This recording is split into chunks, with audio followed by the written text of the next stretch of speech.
Hi everyone, and welcome to this little making of how it's made, whatever you want to call it, about my animation, Wendy. You might be wondering, why am I staring at this notebook? And it's because this is where it all starts. This is my idea notebook for Skyfox ideas, Skyfox updates and animations and things like that. And in fact, this is this is the conception of Skyfox.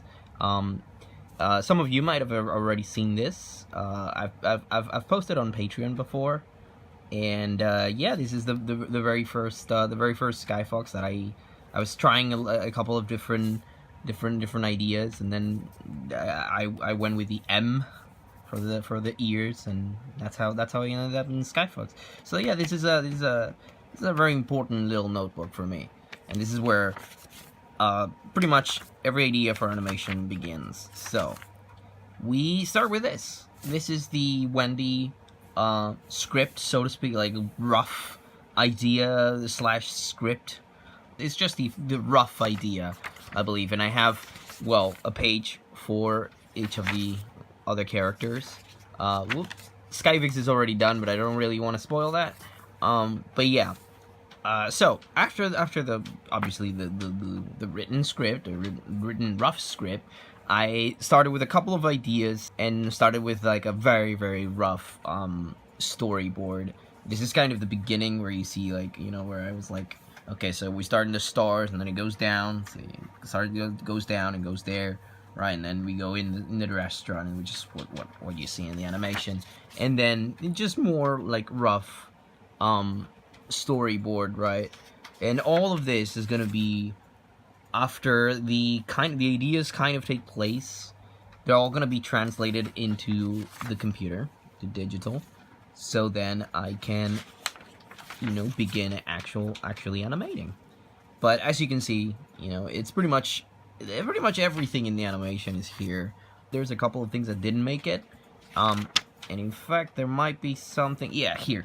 This one I ended up scratching, which one was in the script. It's not in the rough storyboarding. It wasn't in the animation. It was like the idea that on top of Wendy having a bad night, her boss was going to be a dick. And I ended up scrapping it because I thought, you know, there's really no need. But I even had like a whole headcanon about the boss and how, like, and it ties up with Bianca, and then ties up with Gamel, the turtle. But yeah, there was a couple of ideas there that didn't make it. But you know, at the end of the day, I didn't think it actually added anything to the animation, so that's why they didn't really make it. So yeah, so you know, with the rough storyboard done, I did. Oh, this is interesting. So I wanted the animation to have sounds, sound effects, right? I wasn't sure if I was gonna have grunts or if I was gonna have dialogue. I was probably gonna go with grunts, or maybe not even any sound from the characters themselves. But I knew that I wanted sound effects.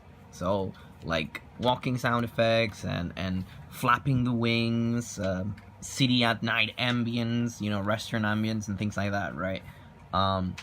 And so I made a list, and I went scene by scene, right? Well, like scene by scene from the storyboard, and I made a list of like what I needed. And as you can see, I started taking the ones that I already had and things like that. Very useful, actually. It ended up being quite useful. So yeah, it was quite useful, and I think I have a background checklist as well. So because it's, you know, because I'm I'm a bit of a masochist, I guess, and I made the animation in a month. I think a month and 4 days exactly. I needed to be as conservative as I could with things like backgrounds. If I could repeat scenes, then I would repeat scenes. If I could simplify scenes, then I would simplify scenes. I knew that what I didn't want to do is oversimplify certain scenes, and I wanted to put a lot of effort into certain scenes.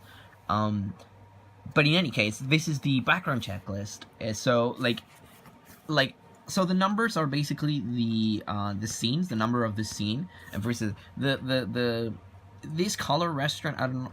I think this is the one that's like very simple. It's just like a brown There's no background, it's just like a brown gradient at the background, and I used it for a lot of scenes, and I think I even like I ended up like not liking it in some scenes, and I ended up like actually making a little background for that specific scene. So yeah, also very useful to have like know more or less how many backgrounds you're gonna have to draw. So yeah, at the end of the day though, like you just do it. You just do it. You just do it. So yeah, that's the part that's outside of the computer. So now let's hop back in the computer now, and I'll show you, well, the rest.